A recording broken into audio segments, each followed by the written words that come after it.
Gas সংকট মোকাবেলায় বাংলাদেশকে সহায়তা দেবে মালয়েশিয়া, সপ্তাহের ব্যবধানে পরিস্থিতি উন্নতির আশা।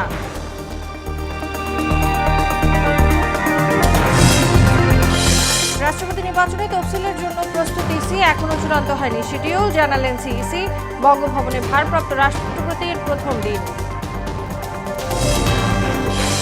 আইসিটি আইন বিলুপ্তি চেয়ে করা রিট খারিজ, সংবিধান অনুযায়ী চ্যালেঞ্জের সুযোগ নেই বলেন অ্যাটর্নি জেনারেল। আপিলের সিদ্ধান্ত রিটকারীর। এবং দক্ষিণ আফ্রিকায় ভয়াবহ আগুনে 6 বাংলাদেশের মৃত্যুতে নারায়ণগঞ্জে শোকের ছায়া। সৌদি আরবে সড়ক দুর্ঘটনায় নিহত 2 ভাইয়ের দাফন সম্পন্ন।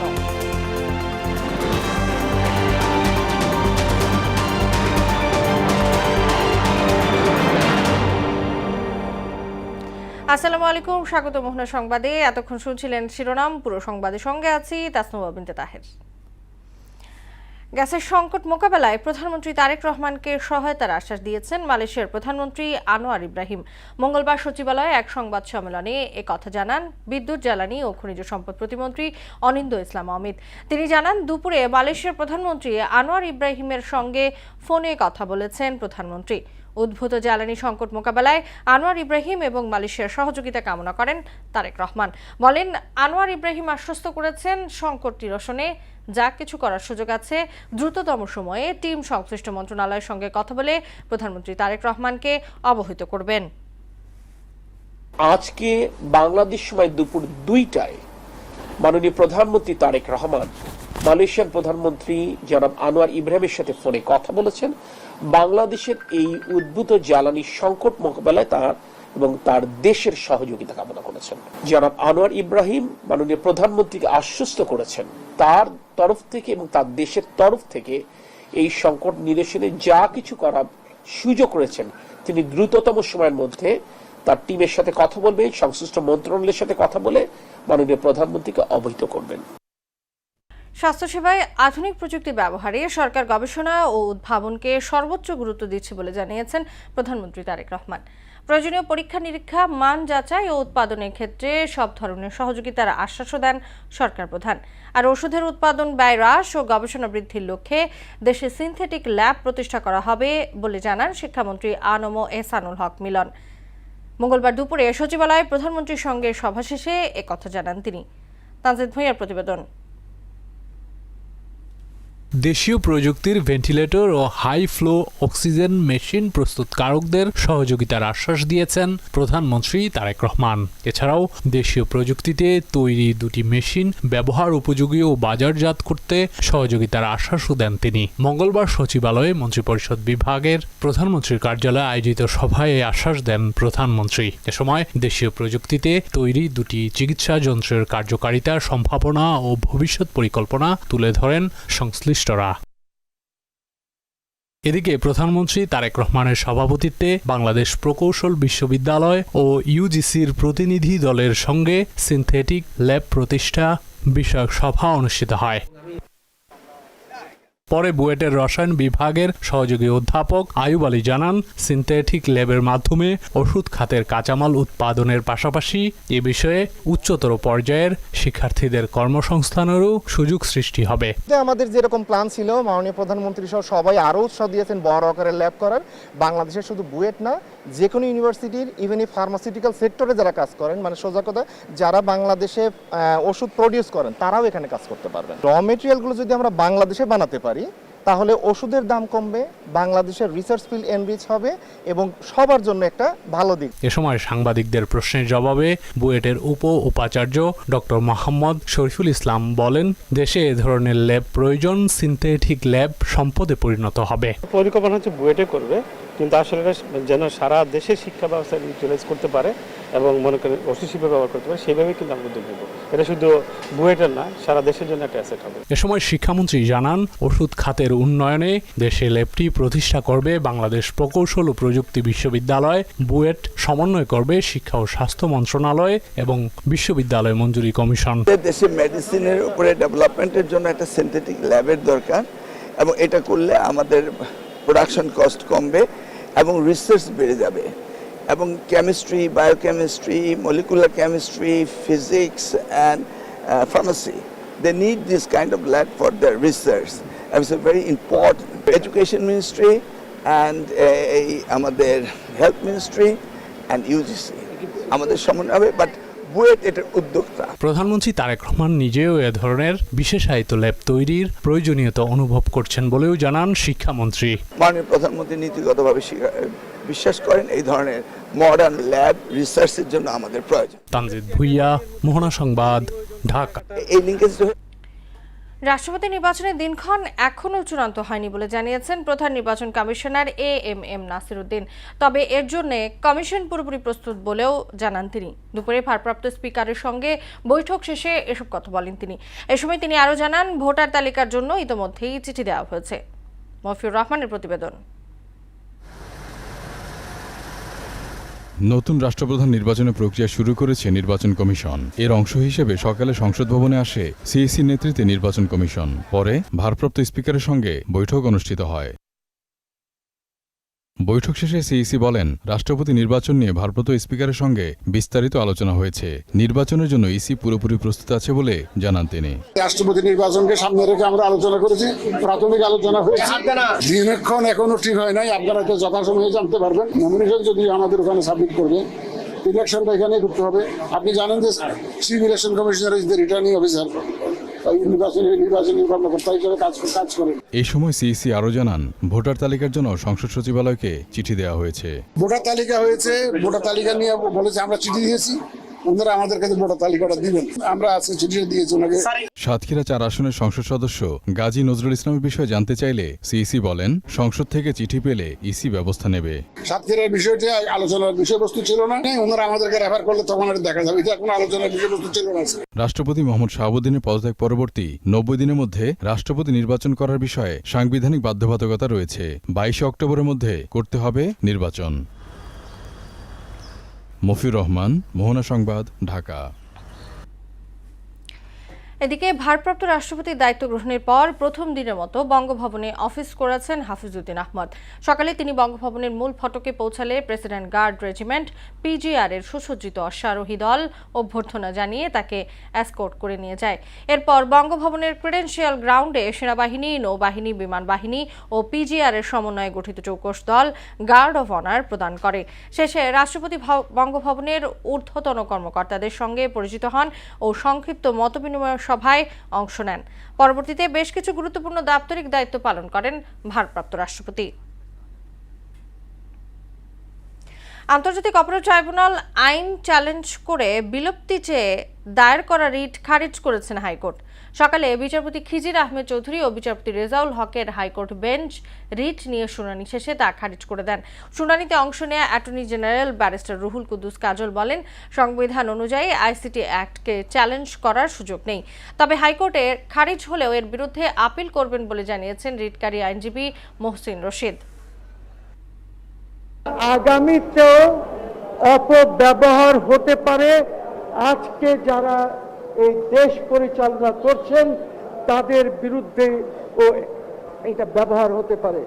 কাজেই যে জিনিস করা হয়েছিল একটি উদ্দেশ্য নিয়ে, ওই উদ্দেশ্য যেহেতু নাই, তাহলে এইটাকে রিপিল করা দরকার।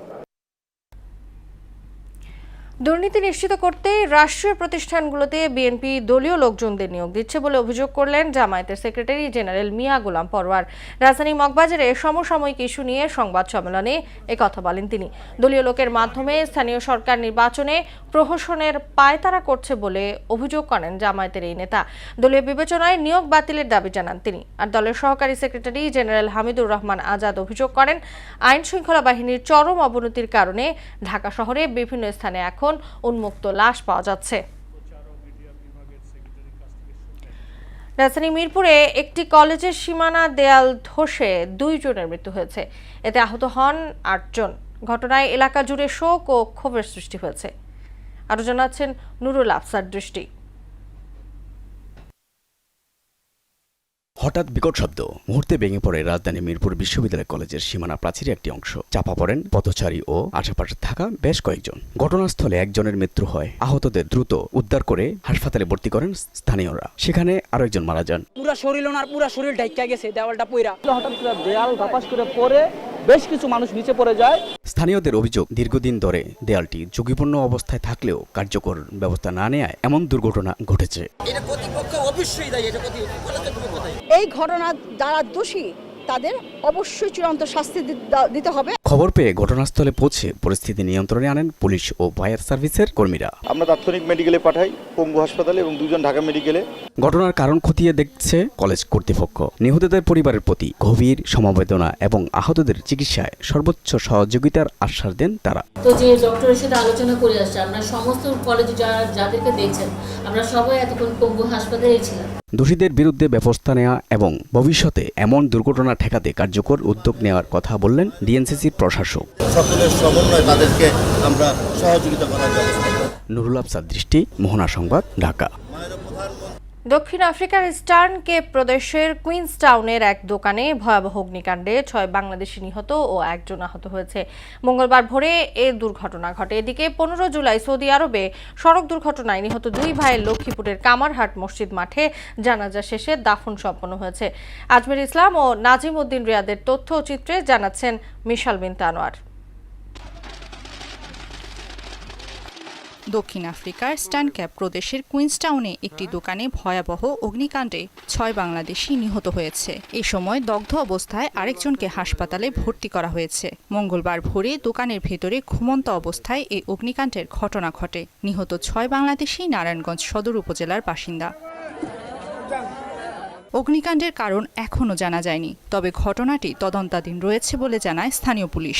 এই ঘটনায় নিহতদের স্বজন, প্রবাসী বাংলাদেশি কমিউনিটি ও নিহতদের বাড়িতে চলছে শোকের মাতম। দরজা খুলছে, সাথে সাথে যে গ্যাসটা আছে ওই গ্যাসটা আইসা ওরা 7 জন ছিল, 6 জন ওইখানে অজ্ঞান হয়ে পড়ে গেছে। আমার ছোট ভাই বলছিল বাড়িঘরটা কমপ্লিট করব, ওর স্বপ্নই রয়ে গেল। বিল্ডিংয়ের কাজটা ধরছে, বিল্ডিংটা কমপ্লিট করতো, তারপরে আপনার বড় রাষ্ট্রে যাওয়ার আশা ছিল, এখন তো কোনো আশাই পূরণ হলো না। দীর্ঘসূত্রতার সম্মুখীন না হয়ে নিহতদের লাশ দেশে ফেরত আনার ব্যাপারে সহায়তার আশ্বাস দেন উপজেলা নির্বাহী কর্মকর্তা। টোটালে 6 জন, আরেকজন আহত অবস্থায় মেডিকেল আছে, বুঝছেন।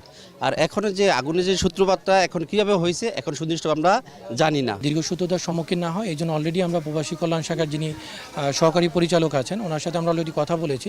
আমরা পরিবারগুলোর পক্ষ থেকে ওনার সাথে যোগাযোগ করার ব্যবস্থা করে দেবো, যাতে দ্রুততর সময়ের ভিতরে ডেড বডি আনার ব্যবস্থা করতে পারি। এদিকে গত 15 জুলাই সৌদি আরবে দাম্মামে সড়ক দুর্ঘটনায় ফয়েজ আহমেদ সজীব ও ফরহাদ হোসেন সুজন নামে 2 ভাই মারা গেছেন। নিহতদের গ্রামের বাড়ি লক্ষ্মীপুর চন্দ্রগঞ্জ উপজেলার গণিপুর গ্রামে। সকালে কামারহাট মসজিদ মাঠে তাদের জানাজা অনুষ্ঠিত হয়। পরে পারিবারিক কবরস্থানে দাফন করা হয় 2 ভাইকে। শেষ বিদায়ে আত্মীয় স্বজন, এলাকাবাসী ও শুভাকাঙ্ক্ষীদের কান্নায় ভারী হয়ে ওঠে পুরো এলাকা। মিশাল বিনতে আনোয়ার, মোহনা সংবাদ। রাজধানী মিরপুর 11 নম্বরের মদিনানগর আবাসিক এলাকায় কিশোর গ্যাংয়ের আতঙ্কে স্থানীয় বাসিন্দারা। তাদের অভিযোগ, ছিনতাই, চাঁদাবাজি, মাদক কারবার সহ নানা অপরাধে জড়িয়ে পড়েছে কয়েকটি কিশোর গ্যাং। নিরাপত্তাহীনতায় স্বাভাবিক জীবনযাপনও কঠিন হয়ে পড়েছে বলে জানান এলাকাবাসী। এমদাদুল হক খানের প্রতিবেদন। সন্ধ্যার পরে বদলে যায় মিরপুর 11 নম্বরের মদিনানগরের চিত্র। স্থানীয়দের অভিযোগ, বিভিন্ন স্থানে আড্ডা বসিয়ে পথচারীদের ভয়ভীতি দেখানো, ছিনতাই, চাঁদা দাবি ও প্রকাশ্যে মাদক কেনাবেচার মতো কর্মকাণ্ডে জড়িয়ে পড়েছে একাধিক কিশোর গ্যাং। এসব কারণে রাতে জরুরি প্রয়োজন ছাড়া অনেকেই ঘরের বাইরে বের হতে চান না।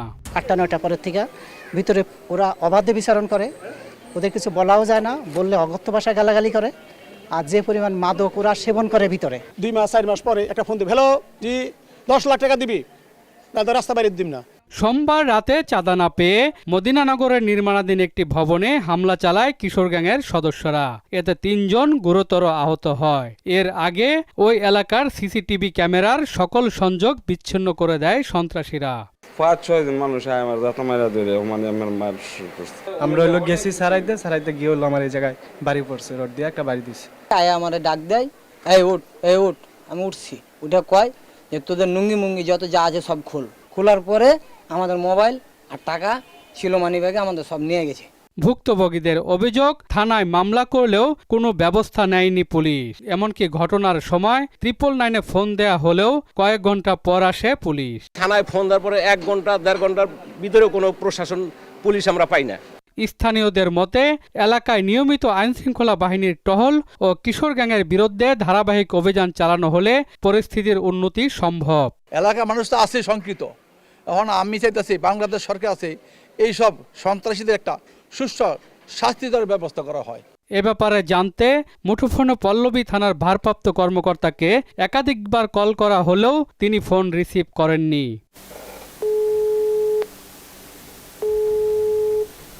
এমদাদুল হক খান, মোহনা সংবাদ, ঢাকা। হেপাটাইটিস থেকে রক্ষা পেতে সবার প্রথমে এর শনাক্ত পরীক্ষা করানো অতি জরুরি বলে জানিয়েছেন ঢাকা মেডিকেলের চিকিৎসকরা। বলেন, পরীক্ষায় পজিটিভ এলে তাৎক্ষণিক চিকিৎসা নিতে হবে, আর নেগেটিভ হলে হেপাটাইটিস বি টিকা নিতে হবে। মঙ্গলবার দুপুরে কাকরাইল মিনারভা হাসপাতালে বিশ্ব হেপাটাইটিস দিবস উপলক্ষে এক আলোচনা অনুষ্ঠানে চিকিৎসকরা এসব বলেন। জানান, বাংলাদেশের বর্তমানে মোট জনসংখ্যার 18 কোটির প্রায় 4.4% হেপাটাইটিস বি এবং 0.6% হেপাটাইটিস সিতে আক্রান্ত। হেপাটাইটিস হওয়ার অনেকগুলো কারণ রয়েছে, তার মধ্যে আমাদের দেশে প্রধান কারণ হচ্ছে হেপাটাইটিস এ এবং ই ভাইরাস জনিত। এগুলো খাদ্য এবং পানিবাহিত। আমাদের দেশ একটি উন্নয়নশীল দেশ হিসাবে দেখা যাচ্ছে আমাদের স্বাস্থ্যবিধি আমরা যথাযথভাবে পালন করতে পারি না, যার ফলে দেখা যায় অবিশুদ্ধ পানি পান এবং অবিশুদ্ধ খাবার, বিশেষ করে স্ট্রিট ফুড, হোটেল রেস্তোরাঁয় যে খোলাবাসী খাবারগুলো রয়েছে সেগুলি খেয়ে আমরা হেপাটাইটিস এ এবং ইতে আক্রান্ত হচ্ছি। শেষ করব মোহনা সংবাদ, যাবার আগে শিরোনামগুলো জানিয়ে দিচ্ছি আরো একবার।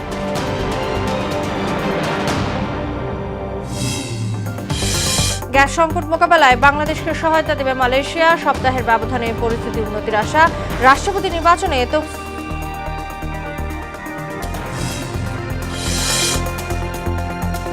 নির্বাচনে তফসিলের এখনো চূড়ান্ত হয়নি শিডিউল, জানালেন সিইসি।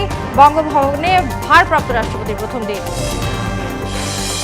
আইসিটি আইন বিলুপ্তি চেয়ে করা রিট খারিজ, সংবিধান অনুযায়ী চ্যালেঞ্জের সুযোগ নেই বললেন অ্যাটর্নি জেনারেল। আপিলের সিদ্ধান্ত রিটকারীর। এবং দক্ষিণ আফ্রিকায় ভয়াবহ আগুনে 6 বাংলাদেশের মৃত্যুতে নারায়ণগঞ্জে শোকের ছায়া। সৌদি আরবে সড়ক দুর্ঘটনায় নিহত 2 ভাইয়ের দাফন সম্পন্ন।